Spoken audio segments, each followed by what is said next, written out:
Next हम देखते हैं two kingdom classification system. Two kingdom classification system जो है इसमें एक मतलब जो ग्रुप्स बनाए गए, जितने भी ऑर्गेनिजम्स हैं, ऑल ऑर्गेनिजम्स को टू ग्रुप्स में जो है वो, या टू किंगडम्स में जो है वो कन्वर्ट किया गया। वो दो किंगडम कौन से थे? Kingdom Plantae and kingdom animalia. ठीक है, इसमें ऑल ऑर्गेनिजम्स को क्लासीफाई किया गया टू ग्रुप्स में, प्लांटी एंड एनिमेलिया। अब प्लांटी जो है उसमें किन को रखा गया? प्लांटी में जितने भी ऑटोट्रॉफ एनिमल्स थे या ऑटोट्रॉफ ऑर्गेनिजम्स थे उनको रखा गया। ऑटोट्रॉफ ऑर्गेनिजम्स कौन से होते हैं? वो ऑर्गेनिजम्स जो अपनी खुराक खुद तैयार करते हैं, प्रिपेयर फूड, यानी अपनी खुराक खुद तैयार कर सकते हैं एंड स्टोर एनर्जी, और एनर्जी को स्टोर करते हैं।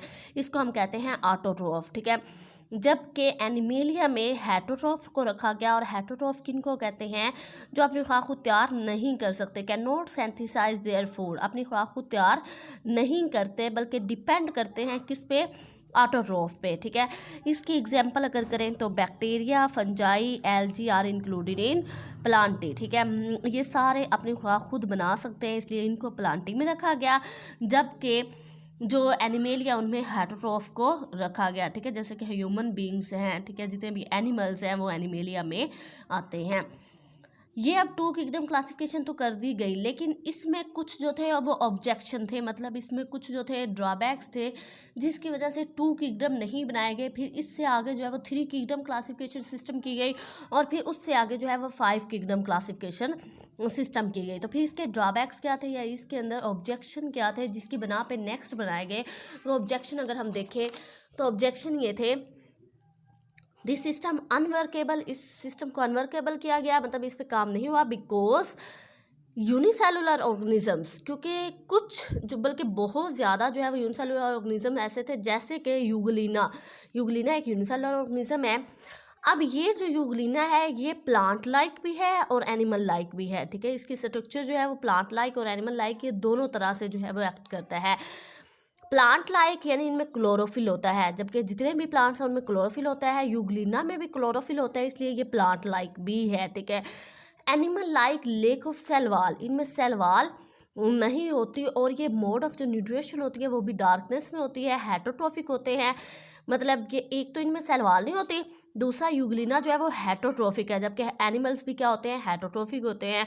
तो ये एक तो इसमें क्लोरोफिल जो है वो मौजूद होता है, इस वजह से ये प्लांट लाइक है। दूसरा ये हेटरोट्रॉफिक और सेल वाल इनमें नहीं होती, इसलिए ये एनिमल जैसा है। अब ये डिसाइड करना बहुत मुश्किल था कि इसे प्लांट्स में रखा जाए या इसे एनिमल्स में रखा जाए, मतलब इसमें किंगडम प्लांटी में शामिल किया जाए या फिर किंगडम एनिमेलिया में शामिल किया जाए। तो एक तो ये ऑब्जेक्शन था इसमें, इसके बारे में इन्होंने कोई डिटेल में टू किंगडम क्लासिफिकेशन सिस्टम में नहीं बताया गया था। ठीक है, सेकंड क्या था कि this system also ignore the difference between organisms having prokaryotic and those having eukaryotic cells, यानी कि इस सिस्टम ने ये भी इग्नोर किया, प्रोकैरियोटिक और यूकैरियोटिक का डिफरेंस भी जो है वो इन्होंने नहीं बताया। यानी कि प्रोकैरियोटिक वो होते हैं जिनमें वाज़िया न्यूक्लियस मौजूद नहीं होता, जबकि यूकैरियोटिक्स वो है जिनके अंदर वाज़िया न्यूक्लियस मौजूद होता है। तो इन्होंने इसकी भी कोई डिफ्रेंशिएट नहीं किया, और इनको भी जो है वो इनकी डिफरेंस की बेस पे इन्होंने कोई जो है वो किंगडम नहीं बनाया।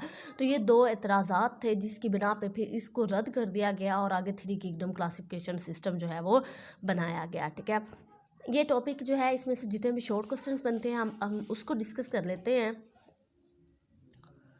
शॉर्ट क्वेश्चंस की तरफ आए तो फर्स्ट है, what is meant by two kingdom classification system. तो टू किंगडम क्लासिफिकेशन सिस्टम क्या है, इसकी डिफाइन जो है वो आपकी बुक पे दी हुई है, ये देखिए यहाँ पे।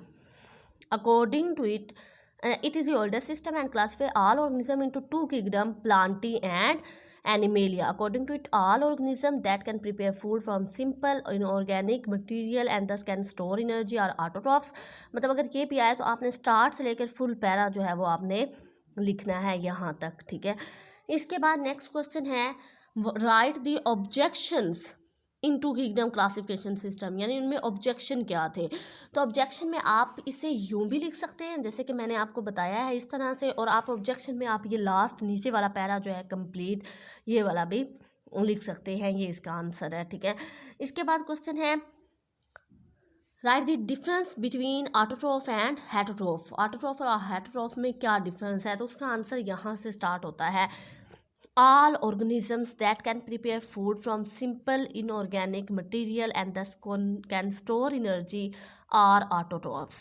ठीक है, जबकि heterotrophs क्या है, the organism that cannot synthesize their food and depend on autotrophs or others are heterotrophs। ठीक है, तो उसे हम क्या कहेंगे, heterotrophs कहेंगे। हेटरोट्रॉफ की एग्जांपल में आप एनिमल्स लिखेंगे, ह्यूमंस लिखेंगे, जबकि ऑटोट्रॉफ की एग्जांपल में आप बैक्टीरिया, फंजाई एंड एल्गी वगैरह जो है वो लिखेंगे। ठीक है, इसके बाद नेक्स्ट जो है वो है right the role of Abu Usman al Jahiz and अपने रश्ड इन बायोलॉजी। तो इसका जो रोल है वो भी आपकी बुक पे जो है वो स्टार्ट पे दिया हुआ है। इसने क्या किया, क्लासीफाई किया ऑल ऑर्गेनिजम्स को प्लांटी और एनिमेलिया में। जबकि अबू उस्मान उमर जहाज़ ने क्या किया, इसने करेक्टरिस्टिक्स बताई 350 species of animals in his book में। ठीक है, ये अरिस्टोटल का है जो उसका रोल है। ये अबू उस्मान उमर जहाज़ क्या है और अपने रश्ड क्या है, मतलब ये अलग अलग शॉर्ट क्वेश्चन जो है वो आ सकते हैं। और ये जो टेबल है इसमें से MCQs भी बन सकता है कि ऑर्डर जो है वो किसने इंट्रोड्यूस करवाया, उसमें 3-4 नाम दे सकते हैं। तो आपको पता होना चाहिए ऑर्डर को ऑगस्टस सेवेनस ने जो है वो इंट्रोड्यूस करवाया। इसी तरह से क्लास को किसने इंट्रोड्यूस करवाया, मतलब ये आपने याद करना है। इसमें से MCQs भी बन सकता है और शॉर्ट क्वेश्चन भी आ सकता है। ठीक है, यहाँ तक कि हमारा आज का लेक्चर था, इसे आपने अच्छे से प्रिपेयर करना है, पूरा रीड करना है। नेक्स्ट चलेंगे कि इसके 5 किंगडम्स कैसे बने, मतलब 2 से 3 किंगडम क्लासिफिकेशन सिस्टम कैसे की गई, फिर 5 किंगडम कौन से बने और उनकी बुनियाद क्या थी। ओके जी, अल्लाह हाफिज़।